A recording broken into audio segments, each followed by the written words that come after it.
Alright, YouTube, I thought it was time to weigh in on the topic of suicide as it relates to the occult, spirituality in general, and also my political and social beliefs, and these are not all routinely the same. The spiritual, occult side of it would say that a person who's feeling depressed, a person who's feeling like they want to end their life, should seek some sort of guidance, number one, from science, obviously, where applicable. Of course, that's not routinely it doesn't routinely work, as we've seen. Depression rates are higher across the world now. Part of this has to do with overpopulation, honestly. Part of it has to do with the sort of corporate machine style of living that you see in much of the Western world. If you look at places where suicide levels are lower, you don't find that as much, oddly enough. It's sort of the soul-crushing 9-to-5 ethos that really causes some of that to happen, especially people hit sort of their midlife crisis, and they look back and they were pressured throughout their entire childhood, oh, do this, do that, to get a job. They end up in a career that they're not truly happy in, they make do.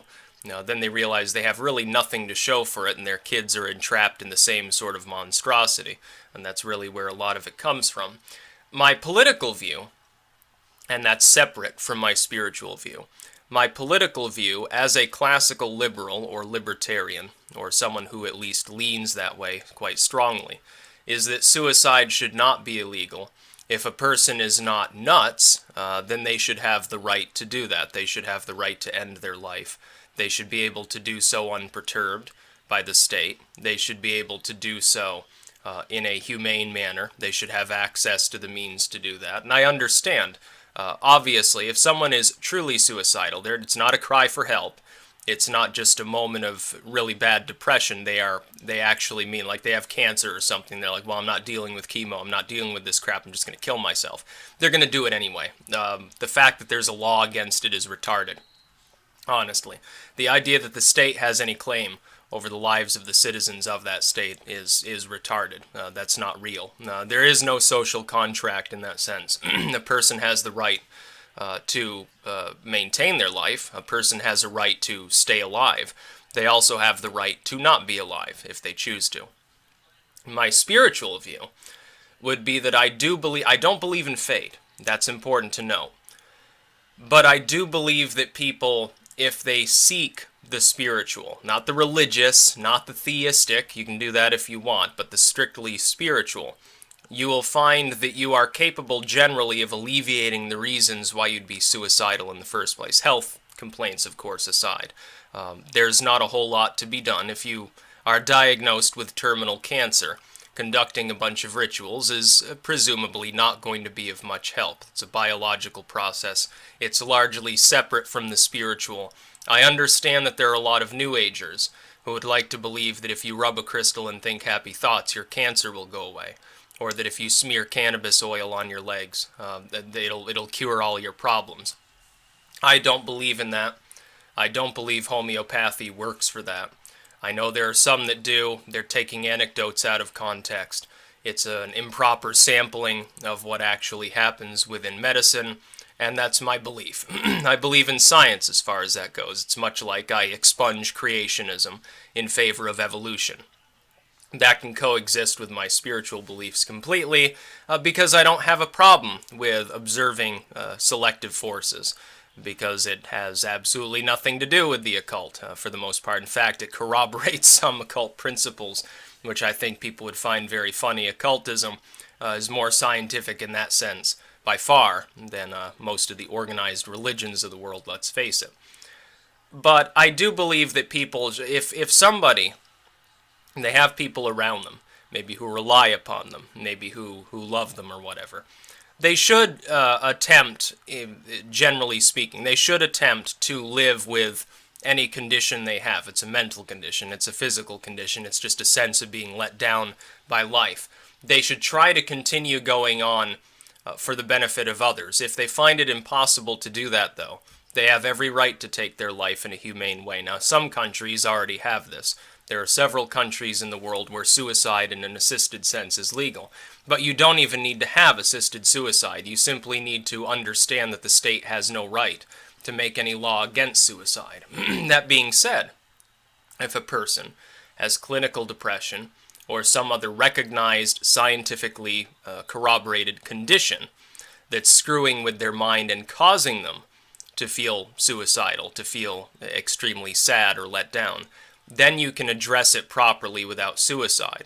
But if a person has been completely crushed out by life, they lost, all their loved ones are dead, they lost their job, everything's gone downhill, they're tired of it, they're terminal anyway, they're going to die painfully, they're not dealing with it. They should have the right to end their life, honestly. And I would say that in a moral sense, too. I believe it's immoral to cause somebody who is experiencing so much suffering that they just want to end it. I believe it is unethical, in every sense of the word, to force them to continue living. We've got situations where somebody who wants to die is not being allowed to die. They're being, against their will, more or less, kept on life support constantly, kept on medication that's keeping them alive. And they're suffering. They're in pain. What's the purpose of this? It's not beneficial to the state. In most cases, they're terminal anyway, or so severely disabled they're not going to contribute to an economy, so that sort of throws the social contract argument out the window. They're suffering, they're in pain, and they're going to die anyway, at some point, so I don't see why it's immoral to let them die. What I would say, though, is I don't believe that people should be prescribed death in any manner by others. It should be their own sole choice. They have to be mentally capable as well of making that choice. If a person, like I said, is severely depressed because of a clinical condition, that's a little bit of a different issue. Because if you get them treatment, perhaps they won't feel suicidal anymore. And so you can't just say, oh, well, they're sad, so, here's the cyanide pill or something like that. Because if you do that, that would itself be immoral, because the individual is not in the right frame of mind to make such a decision. You have to allow, at the very least, you have to allow an attempt at treatment to see if it changes their mood, to see if it changes their outlook on life. For that, homeopathy could, in essence, work. So can spirituality, even organized religion. Somebody finds God, they find Christ or something like that, and they feel better. They feel like they have a purpose to their life, even maybe a purpose to their suffering, and they can deal with it. They can go on and plod ahead and do what they feel they need to do. That's fine. And by the way, I have no problem if somebody wants to seek like a Christian priest or something like that because they're really depressed and want to kill themselves. Okay, if that works for you, then that's fine. If that's the religion that makes you feel happy, or spirituality in a general sense, or the occult, devil worship, it doesn't matter. Maybe you become a Hindu, maybe you become a Muslim. Now, that would be my advice if somebody is so depressed that they want to kill themselves. You should seek medical guidance. It doesn't always work. You should seek spiritual guidance or some form of spirituality. That doesn't always work. And I will put myself aside from like the hard atheist here would say, well, that's just a crutch. They're in pain. They're suffering. Who cares if it's a crutch? Who cares if it's fake to your mind? Who are you to make that judgment any more than the state to say that they can't kill themselves if it doesn't help? That's what my argument would be. Politically speaking, though, I would say that my social views take precedence here in simply the belief that it shouldn't be up to anybody else.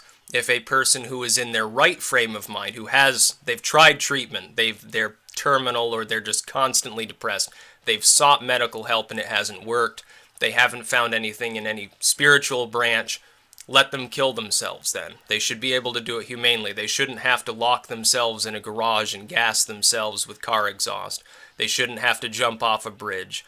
They shouldn't have to hang themselves alone in their bathroom or something like that. They should have the option of ending their life in a humane manner. Other nations have already said this. I happen to believe that that's the way that things should be. I don't believe in assisted suicide for people who are simply, Emma here is mildly demented and, she's dying anyway, so, she's obviously suffering. That's not your determination to make. It's only that person's determination to make. That's why I should say we should have a system where it's legal, so people can make a contingency plan for if they do end up getting, conked out on dementia or something, then they would have something written down that expresses their wishes while they were in a right frame of mind for the instructions, whether to keep them alive and go through it, or whether to kill themselves. That would be what I would suggest anyway for society. And it's an important issue. It's one we've had here in Vermont. Vermont struck down assisted suicide. I happen to think that assisted suicide should be legal for those who choose to seek it. I think it's immoral to keep someone living who is suffering.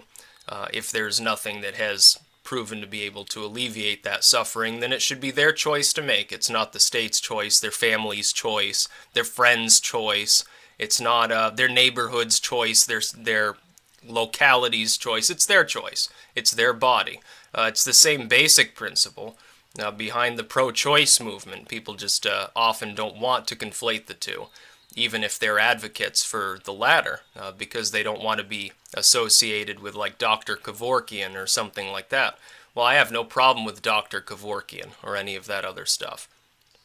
And I think that research as well should be done into people who want to undergo such research, into ways to do it more and more painlessly as well, so that somebody isn't suffering as well in their last moments. I think that would be regrettable. Certainly there are better ways to pass away than others. Burning to death, probably not too pleasant. Drowning, maybe not too pleasant. Maybe there's some other way that is. Dosing them up to the eyeballs on morphine is probably a lot more pleasant than giving them cyanide or something like that. That's about all. Peace out.